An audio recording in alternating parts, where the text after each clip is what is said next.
r/AskReddit. What's the creepiest or most unexplainable thing you've ever seen that you haven't shared anywhere? Serious. Back in 2016 my mother was staying at my place because my father was in the hospital at the time and my apartment was right next to the hospital. One night I had this dream that the landline rings and my mother answers the phone and hears the news that my dad has passed away. She hangs up the phone and tells me that my uncle, a doctor at the hospital my father was in, just gave her the news of my father's passing. I wake up startled. I have a drink of water, and just as I start feeling relieved that this was all just a bad dream, the phone rings, and my mom picks it up. I was just watching her from a distance, noticing the expression on her face, noticing the tears that started dripping down her cheek, and she hangs up the phone and tells me that my uncle just told her that my father has passed away. This is the only unexplained thing that ever happened to me, and this is the first time I share this with anybody. My grandfather passed away several years ago after many years of dialysis. As he aged we were told this treatment wouldn't last forever and become less effective, and they would had to stop it eventually. He was 83 when he passed, always fit and healthy, and the dialysis kept him going a good few years. He was unwell and taken into hospital. His dialysis was stopped and we were told it would probably be around 48 to 72 until he passed. So all the family made our way to the hospital and stayed in the room with him as much as we can. They made him comfortable and was plying him with drugs to make sure he wasn't in pain. As he nears the end he was in and out of a lucid state, most of the time in a slumber, almost living memories, mumbling and muttering. If he woke up, he would stare transfixed at a point on the ceiling, talking to God only knew who, as clear as day, and then he would drift off again. This happened all night. Moments before he passed, he sat up staring at this point on the ceiling, talking clearer than he had for the time we were there. Holding my grandmother's hand he turns and looks her dead in the eyes and says that they are asking him if he wants to take a message over to anyone. Was there anything she wanted to say to anyone? When my grandmother said there wasn't, he lay back down, closed his eyes and passed peacefully. The whole room was silent. Every single hair on my body on end. I'm not religious, but felt I should go straight to church and start praying or something. My mother, who has been a nurse all her life, many years caring for elderly, told me that when a lot of people die they focus on a point on the ceiling and talk to whatever is there. Her telling me that didn't help at all. Bizarre. A long time ago in primary/elementary school, me and my friend came to the school compound on a Sunday to explore. We came in the wee hours in the morning, and coupled that it was a Sunday, there was nobody in. We were walking along a corridor on the first floor when suddenly we heard this thunderous noise above us. You know the sound where you drag a chair or a table across a floor? It was exactly that, but it sounded like there's multiple classrooms full of tables and chairs just moving around. It was loud, very loud, and it was extremely sudden. There's no reason why anybody would be in school moving dozens of tables and chairs on their own on a Sunday 6 AM. We stood rooted, stared at each other for a second, and bolted. After we got out of school, he asked me whether I heard a lady screaming in the corridor. I said no. He didn't hear the dragging sounds either. Two people hearing two separate things. That's more terrifying than if you both heard the same sound.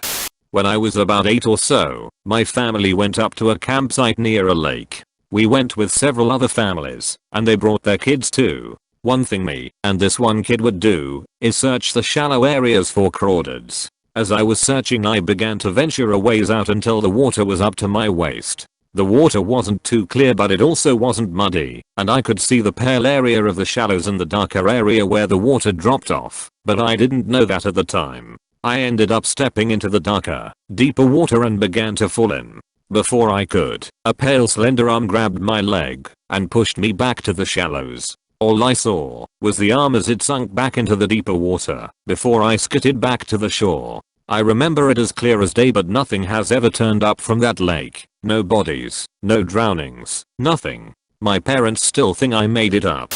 When my daughter was very young, 3 to 4, we were on a family vacation in a state park lodge. Our room had exposed wood ceiling beams to match the decor. Important later. It was supposed to be nap time for my daughter, but she was quietly playing by herself and just chatting away, and the wife and I were eating on the other bed. Out of the blue my daughter turns to me and asks for a piece of rope.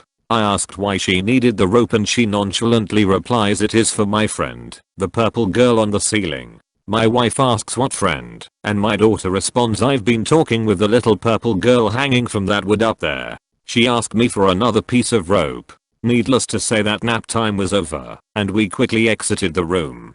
Creepy. It reminds me of a time my daughter was the same age and asked me, quite innocently and cheerfully, "Daddy, who is that old woman standing in the corner?" I looked up, and she was pointing to the empty corner of the room we occupied alone together. I said, "Don't be silly, darling. You're imagining things," but I felt a cold prickle go across my scalp. When I was 20 I visited a town in Italy that has a number of medieval towers that you can climb. My girlfriend didn't want to climb any, so I went up one on my own, and was the only person at the time doing so. It was a sunny day when I entered the tower. There was a flight of stairs that wound around the edge of the tower and no windows. Climbing the tower took at the very most 5 minutes. At the top of the stairs there was a ladder and a trapdoor that opened up onto the roof of the tower. When I opened it, I found the weather had changed dramatically and was overcast and threatening.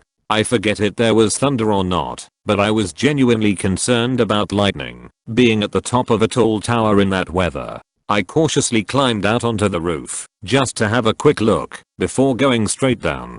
The roof was surrounded with a sort of metal cage of bars that were clearly intended to prevent anyone falling/jumping off the tower. I heard some thunder and saw electricity arc between some of the bars. Not a blinding lightning strike, just arcing. I decided that the tower was imminently going to be struck and descended as quickly as I could. At the bottom I was surprised to find the weather was again sunny with a clear sky. My girlfriend could tell I was shaken and was amazed when I told her I thought that maybe there had been lightning. The weather hadn't changed whilst I'd been up the tower. I've started to tell the story a couple of times, but it's just too weird to expect anyone to believe. I have literally no explanation. I'm very much a skeptic when it comes to the paranormal. I'm not religious, and I've had no other weird experiences like this. In short, I'm not your stereotypical spooky things happen to me kind of person. And yet, edit, did a bit of googling, and I'm 90% sure it was the Torgrosser in San Gimignano. It doesn't have a cage around the top, but there is a metal cage around the bells and I guess that's what I remember. My brother committed suicide in 2010. He was airlifted 100 miles from his house to the town by us, because it's a large town with great hospitals. His wife, the only person that lived with him, of course drive her car to the hospital leaving their house completely closed up and locked. His cell phone was left in his home office by his wife. The next morning I got a call from his cell phone. I answered but nobody was on the other end. I said hi a couple times with no response. I finally said everything is okay, and the line immediately disconnected. Never got a call from that number again. Although not suicide, my buddy was on emergency leave to see his wife who had gotten into a terrible accident. He had to fly all the way from Iraq to Texas. While distraught and worried he somehow managed to get a little sleep. Something woke up straight up, not groggy, nothing, and he thought she's gone. He looked at his watch for the time. She died approximately the same time he was over the middle of the Atlantic Ocean and woken up. I've had a similar experience. When my father died, it was around 3 AM. I woke up, completely awake, as though I had been active for hours. About 5 minutes later, the phone rings and it's my grandmother telling my mom she just woke up to find he had stopped breathing. He was still warm, so he had just passed, likely within minutes, although I can't say for sure. I remember as soon as the phone rang it became clear to me my dad was gone, like it was the missing puzzle piece to why I had woken up. That was my first and only real experience with something I can't explain. My dad has a similar experience. When my grandpa passed away, he had a dream that Jesus, keep in mind we're atheists, told my dad my grandpa was safe with him. My dad didn't believe him and wanted to see his face, and as his face almost showed my dad woke up. We then got a call that my grandfather passed away. When I was 5, me and my identical twin sister both caught scarlet fever.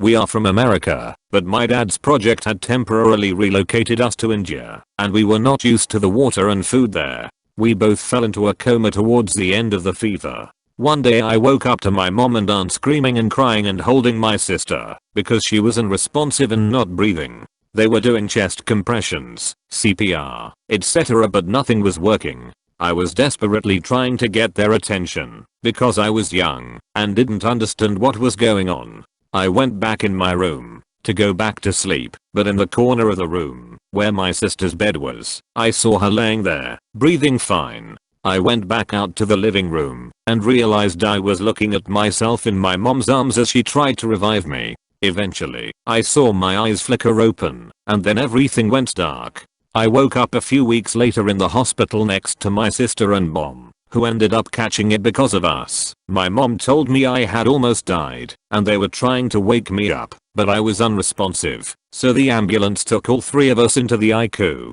To this day, I'm still unsure how I witnessed my almost death. Back when I was 9 or so, me and my friend were having a sleepover. His parents were at a dinner, and his brother was out getting stoned somewhere. Anyways, it was probably 9 PM. His parents had just called and said that dinner had turned into drinks, and they would be out for a little while longer.